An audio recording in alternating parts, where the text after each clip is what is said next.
Mga kasangga, for today's video, gumawa po tayo ng chiffon cake with caramel frosting.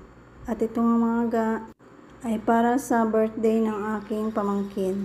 At sa nakikita niyo po mga kasangga, hindi ko na po hinati yung cake. Buo na po siya, binuhusan ko po ng caramel. Hindi ko na po hinati yan mga dahil maliit lang po yung cake. Tsaka may tendency po na mag-slide yung cake dahil yung frosting po natin is malambot at runny po siya. Kaya yan mga kasangga, nilagyan ko lang po ng plastic sa bago yung cake board para hindi po kumalat yung caramel frosting. Yung caramel frosting po natin mga ay paid recipe po ito. At saka ito po ay mano-manong ginawa rin. Matagal lang siyang gawin dahil ito po ay sa mahinang apoy lang po niluluto. At yan po mga kasangga, pakinisin lang po natin tapos lalagyan po natin siya ng design na border sa ilalim po.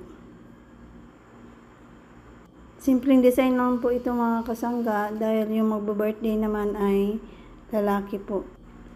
Itong vanilla chiffon with caramel frosting po mga kasangga ay bihira ko lang po itong ginagawa dahil sa caramel sauce po ay matrabaho po siyang gawin at maraming sangkap po ang ating inahalo dito sa paggawa ng caramel sauce.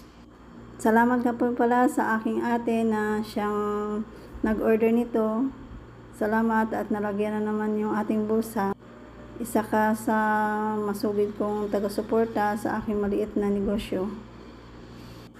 Salamat sa pagtitiwala sa aking kakayahan.